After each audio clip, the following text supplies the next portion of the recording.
மனசுங்கிற கதையோட தொடர்ச்சியை இப்போ படிக்கலான்னு இருக்கேன். வாங்க கதைக்குள்ளே போகலாம். அத்தியாயம் 8. பொது இடத்தில் சித்ராவை தனியாக சந்திக்க கணேசனை மட்டும் அனுப்ப சேதுவிற்கு உடன்பாடு இருக்கவில்லை. கணேசன் மறுபடியும் கலாட்டா செய்தால் சித்ரா விவாகரத்து கொடுத்தாலும் கொடுத்து விடுவாள் என்று பயந்தார். எனவே அவரும் கணேசன் அருகே அமர்ந்து சித்ராவின் வருகைக்கு காத்து கொண்டிருந்தார். சித்ரா சொன்னது போல் வந்தாள். இதோ பாரு கணேசா, நான் தள்ளி உட்கார்ந்துட்டு இருக்கேன். நீ அனாவசியமாக வாயையே திறக்காத, அதான் உனக்கு நல்லது. அவளை தயவு செஞ்சு கெஞ்சாத, அழாத. அவளுக்கு உன்மேல் இருக்கிற மதிப்பு சுத்தமாக போயிட போகுது. அமைதியாக இரு என்று சொல்லிவிட்டு நகர்ந்தார். குட் ஆஃப்டர்நூன் என்று பேருக்கு ஒரு வாழ்த்து கூறிவிட்டு கணேசன் எதிரே அமர்ந்தாள் சித்ரா. அவரது பளிச் சிரிப்பிற்கு அவள் திரும்பி சிரிக்காததால் சற்று ஏமாற்றம் அடைந்தார். இந்த மாதிரி ஒரு ஹோட்டல்ல நாம் சேர்ந்து சாப்பிட மாட்டோமான்னு எத்தனை நாள் ஏங்கியிருப்பேன். சரி, அது பழைய கதை. நான் விஷயத்துக்கு நேராக வரேன். எனக்கும் பரத்துக்கும் உங்களோட சேர்ந்து வாழ இஷ்டமில்லை. போன சண்டையினாலே மட்டும் நாங்கள் எடுத்த முடிவு இல்லை. இது ரொம்ப வருஷமாகவே எங்களுக்கு உங்களோட சேர்ந்து வாழ பிடிக்கல. இப்போ தனியாக வாழ முடிவு எடுத்துட்டோம். எனக்கு டைவர்ஸ், சொத்துல பங்கு இதெல்லாம் இப்போதைக்கு கேட்க விருப்பமில்லை. எனக்கு வேண்டியது தனிமை, பிரிவு, நிம்மதி. ஆனால் நீங்கள் மறுமணம் பண்ணிக்க ஏதாவது ஐடியா இருந்தால் சொல்லுங்கள், நான் டைவர்ஸ் கொடுக்க தயார் என்று அவள் சொல்ல வந்தது அனைத்தையும் எந்த இடையூறுமின்றி கூற முடிந்ததே அவளுக்கு ஆச்சரியமாக இருந்தது. ரொம்ப வருஷமாகவே உங்கள் 2 பேருக்கும் என்னோட சேர்ந்து வாழ விருப்பமில்லை என்று கேட்ட கணேசன் ஒரு நொடி பெருமூச்சு விட்டார். நம்ம வீடு, சேர்த்து வச்ச பணம் எல்லாமே நம்ம நலனுக்காகத்தானே. காசு இல்லாமல் வளர்ந்த கஷ்டம் எனக்கு தெரியும். அதனால் பிற்காலத்தில் நம்ம சந்தோஷமாக இருக்கணும்னு தான் இத்தனை கெடுபிடியாக இருந்தேன். சரி, உன் சம்பளத்தை இனிமேல் தர வேண்டாம். சமையல், வீட்டு வேலை எல்லாத்துக்கும் ஆள் போட்டுடுறேன்.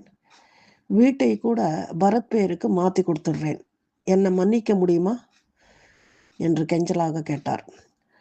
வருங்கால சந்தோஷத்திற்காக என் நிகழ்காலத்தை நான் இனிமேலும் இழக்க முடியாது.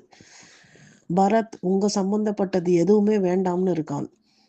அப்பா இல்லாமல் நீங்கள் அனுபவித்த கஷ்டத்தை விட அப்பா இருந்தும் அவன் அடைந்த ஏமாற்றங்கள் அதிகம். இதெல்லாம் உங்களுக்கு புரியாது. நான் புரிய வைக்க முயற்சி செய்ய போகிறதும் இல்லை. உங்களை திருத்துவதோ மாற்றுவதோ என்னோட வேலை இல்லை. அதை நான் நல்லா புரிஞ்சுக்கிட்டேன். நானாக உங்களை கால் பண்ணி பேசுகிற வரைக்கும் என்னை தொந்தரவு பண்ணாதீங்க ப்ளீஸ். பரத் இப்போ ஒரு அடல்ட். அவனுக்குன்னு விருப்பு வெறுப்புகள் இருக்குது. நீங்கள் அவனோட பேசி அவன் உங்ககிட்ட பேசினான்னா எனக்கு ஒரு பிரச்சனையும் இல்லை. என்னால் உங்களுக்குள்ள தூது எல்லாம் போக முடியாது. இது என்னோட அட்ரஸ். ஒரு அவசரத்திற்காக கொடுத்திருக்கேன். முடிந்த வரைக்கும் உபயோகிக்க வேண்டாம் என்று திட்டவட்டமாக கூறிவிட்டு சில நொடிகள் கணேசனின் பதிலுக்காக காத்திருந்தாள். அவர் அமைதியாக இருக்கவே சித்ரா புறப்பட்டு சென்றாள். சித்ராவின் வரிகளை கேட்டு உறைந்து போயிருந்த கணேசனை ஆதரவாக அழைத்து அவர் வீட்டில் கொண்டு போய் விட்டார் சேது. கணேசா, சித்ரா இந்த அளவுக்கு போவான்னு நானுமே நினைக்கல. ஆனால் நடந்தது நடந்து போச்சு. இனிமேல் நீ பிரச்சனைய எப்படி கையாளுறதுன்னு யோசி. அழாத, எதுவாக இருந்தாலும் தைரியமாக மோதிப்பார். நானும் அமுதாவும் என் புள்ள வீட்டுக்கு ஆஸ்திரேலியா போகிறோம். 6 மாதத்துக்கு எனக்கு உன்னை தனியாக விட்டுட்டு போகிறது கஷ்டமாக தான் இருக்குது. இருந்தாலும் வேறு வழி இல்லை. நீயே யோசித்து இந்த பிரச்சனையை சந்திக்கிற வழியை தேடு. நான் வந்ததுக்கப்புறம் உன்னை சந்திக்கிறேன் என்று கூறி சேதுவும் கணேசனிடம் இருந்து தற்காலிகமாக விடைபெற்றார். அத்தியாயம் 9. அந்த மாளிகையின் அடர்ந்த தூண்களையும் பளிங்கு தரையையும் வழக்கமான உயரத்தை காட்டிலும் சுமார் 4 மடங்கு உயர்ந்திருந்த மேல் கூரையையும் அதில் அலங்காரமாக போடப்பட்ட ஓவியங்களையும் தொங்கிய சாண்டில்யர் விளக்குகளையும் வாயில் ஈ புகுந்தது தெரியாமல் நோட்டம் விட்டு கொண்டிருந்தாள் சித்ரா. மைசூரு ராஜவம்சத்தின் மாளிகையை, இந்த பிரம்மாண்ட மாளிகையை காண அவளுக்கு இரு கண்கள் போதவில்லை. மா, எவ்வளவு நேரம் இங்கேயே இருப்ப? ஊர் சுத்தணும், உலகத்தை சுத்தணும்னு சொன்னியே, உன்னோட முதல் சாய்ஸ் மைசூர் தானா என்று பொய் கோபத்துடன் கேட்டான் பரத். இன்னும் கொஞ்ச நேரம் பரத், வந்துடுறேன், பொறுமையாரு என்று அங்கே இருந்த ராஜவம்சத்து ஓவியங்கள், ஆடம்பர பொருட்கள் என எல்லாவற்றையும் ஆசை தீர உள்வாங்கி கொண்டு இருந்தும் போதாதது போல் அண்ணாந்து பார்த்து கொண்டே நடந்தாள் சித்ரா. அது வேற ஒண்ணுமில்ல, எங்க ஜெனரேஷன் மக்களுக்கு மைசூர் பாலஸுக்கும் பிருந்தாவன் கார்டன்ஸுக்கும் சாமுண்டீஸ்வரி கோயிலில் பெரிய டூரிஸ்ட் ஸ்பாட்கள், சென்னை பக்கத்திலேயே இருந்த பிரம்மாண்டமான ஒரு இடம்னா அப்போ மைசூர் தான். இப்போ சிங்கப்பூர், மலேசியா கூட மக்கள் ரொம்ப ஈஸியா போயிட்டு வந்துடுறாங்க. ஆனா எனக்கு இங்க வரணும்னு ரொம்ப நாளா ஆசை. அதான் முதல் டூரா இங்கே போலாம்னு சொன்னேன் என்று சித்ரா பரபரப்பாக வலம் வந்தாள். சின்ன பெண் போல் கட்டுக்கடங்காத மகிழ்ச்சியில் துள்ளி குதித்த சித்ராவின் பின்னால், பார்த்துமா, உடம்புக்கு ஏதாவது வந்துட போகுது, கொஞ்சம் மெதுவா போ என்று பைகளுடன் பொறுப்பான துணையாக தொடர்ந்தான் பரத். சென்னைக்கு திரும்பி வருகையில் ரயிலில் ஆழ்ந்து உறங்கி போனாள் சித்ரா. அவள் அருகில் பரத் இருக்கும் தைரியத்தில் இந்த அனுபவம் அவளுக்கு புதிதாக இருந்தது. கணேசனுடன் எங்காவது பயணம் செய்தால் எப்போதுமே பதற்றத்துடன் தான் இருப்பாள் அவள். டிக்கெட் எடுத்து வச்சிட்டியா? ஆதார் கார்டு? எனக்கு 2 சட்டை பேண்ட்டு, மாத்திரை மருந்து, தண்ணீர் பாட்டில் என்று வேலை இருக்கோ இல்லையோ எப்போதும் அவளை பதற்றத்திலேயே வைத்திருப்பது கணேசனின் தனித்துவம். கடைசி ஸ்டாப். அவர்கள் இறங்க வேண்டிய ஸ்டேஷனாகவே இருந்தாலும் கூட அலாரம் வைத்து ஊருக்கு முன்னால் எழுந்து அவளையும் எழுப்பி இறங்கும் தருவாயில் கூட தள்ளுமுள்ளுடன் அவசரமாக இறங்கினால்தான் கணேசனுக்கு திருப்தி ஏற்படும். அவளுக்கு முன் இருவரை விட்டுவிட்டு சற்று தாமதமாக இறங்கினால் கூட அவளுக்கு பலத்த திட்டு விழும். ஆனால் பரத்தோடு அவளுக்கு எந்த ஒரு கவலையும் இல்லை. தண்ணீர் பாட்டில் இல்லையா? வாங்கிக்கலாம். இட்லி பண்ணலையா? இருக்கவே இருக்கு ஹோட்டல். எல்லாரும் இறங்கட்டும், பொறுமையா இறங்கலாம், என்ன அவசரம் என்று எல்லாவற்றிலும் அவன் வயதுக்கு மீறிய பொறுமை அவனிடம் இருந்தது.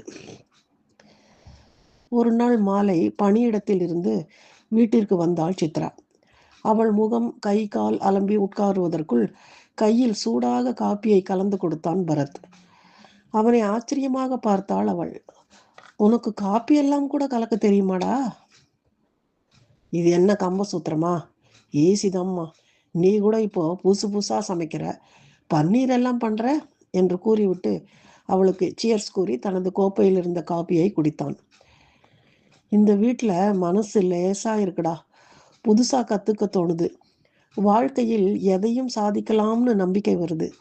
ஏன்னா நமக்கு பின்னாடி நீ ஒரு உதவாக்கற தருதலை அப்படின்னு நம்மளை குறை சொல்லிட்டே இருக்க யாரும் இல்லை என்று கூறி சிரித்தாள். மனம் லேசாக இருந்தது. யாரும் நம்மை தாழ்த்தி பேசாமல் ஒரு சூழல் இருந்தாலே வாழ்வில் நம்மால் நினைத்ததை அடைய முடியும். இல்லாமல் போனாலும் குறைந்தபட்சம் மகிழ்ச்சியாக வாழ முடியும் என்று அவளுக்கு தோன்றியது. வீட்டிலிருந்து தனியாக வந்த இந்த 2 மாதங்களில் பரத்திடமும் தன்னிடமும் எத்தனை மாற்றங்கள் என்று நினைத்து மாய்ந்து போனாள். உலகம் அவள் கண் முன்னால் பறந்து விரிந்து அழகாக தெரிந்தது. அங்கே நீக்கமர இருக்கும் இயற்கை எழிலும், குழந்தைகளின் சிரிப்பொலியும், கோவில் மணியும், தெரு நாய்களும், அவை ஈன்ற அழகான குட்டிகளும் கூட அவள் கண்களுக்கும் மற்ற புலன்களுக்கும் விருந்தாயிருந்தது. நான் வாக்கிங் போயிட்டு வந்து ராத்திரி டிஃபன் பண்றேன் என்று பரத்திடம் சொல்லிவிட்டு குடியிருப்பின் தரைத்தளத்தில் இருந்த பூங்கா மற்றும் திறந்தவெளி பகுதிக்கு சென்றாள் சித்ரா. அந்த குடியிருப்புக்கு சென்றதிலிருந்து அவள் தவறாமல் நடைபயிற்சிக்கு சென்று விடுகிறாள். அங்கு விளையாடும் குழந்தைகளும் அவர்கள் பின்னால் பதைபதைத்து ஓடும் தாய்மார்களையும் பார்க்க அவளுக்கு ஆசையாயிருந்தது. முன்பு ஒரு நாள் அவள் வீட்டு பால்கனியில் இருந்து 2 சிறுவர்கள் புல்தரையில் மல்லாந்து படுத்துக்கொண்டு வானத்தை பார்த்து கொண்டு சுமார் அரை மணி நேரம் கதைத்து கொண்டிருந்ததை கண்டாள். எந்த சாம்ராஜ்யத்தை பிடிக்க இவர்கள் 2 பேரும் இத்தனை நேரம் பேசிக் கொண்டிருக்கிறார்கள் என்று அவளுக்குள் பல கற்பனைகள் தோன்றி மறைந்தன. மறுநாள் அவளும் அதே போல் அந்த புல்வெளியில் படுத்து வானத்தை பார்த்தாள். நேரம் போவது தெரியாமல், கவலைகள் எதுவும் இல்லாமல். அவள் மனதின் அடி நாதத்தில் மனிதர்கள் இயற்கையிலேயே மகிழ்ச்சியானவர்கள் என்று தோன்றியது. பரத், உன்னுடைய கடந்த காலம் உன்னுடைய எதிர்காலத்தை பாதிக்கக்கூடாதுரா. எதுவா இருந்தாலும் இப்பவே உன் மனசை மாத்திக்கோ என்று ஒரு நாள் பரத்தை பார்த்து கூறினாள் சித்ரா. என்னம்மா திடீர் தத்துவம்? அதான் உன்னை அந்த புல்தரையில் படுக்காதுன்னு சொன்னேன், கேட்டியா என்று நக்கலடித்தான் பரத். அது இல்லை பரத், உனக்கு ஒரு மகிழ்ச்சியான குழந்தை பருவத்தை எங்களால் கொடுக்க முடியல. அப்பாவுக்கு பணம் சேர்க்கறது குறிக்கோள். எனக்கும் அப்போ தெளிவு இல்லை, முதிர்ச்சி இல்லை. என்னை பாதுகாக்கத்தான் நினைச்சேனே தவிர சுய பச்சாதாபத்தில் உன்னை சரியாக கவனிக்க முடியலன்னு ஒரு கில்ட்டி இப்போ வருது என்று கூறி யோசனையில் ஆழ்ந்தாள் சித்ரா. அம்மா, நீ உன்னால் முடிஞ்சதை செஞ்ச. ஒன்றை சொல்லி குத்தம் இல்லை.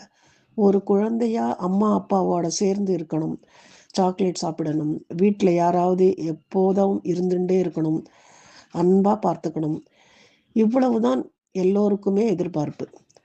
அப்பாவோட குணங்கள், அவர் உன்னை என்ன பாட்டியை நடத்தின விதம் எல்லாம் எனக்கு அப்போ ரொம்ப புரியல.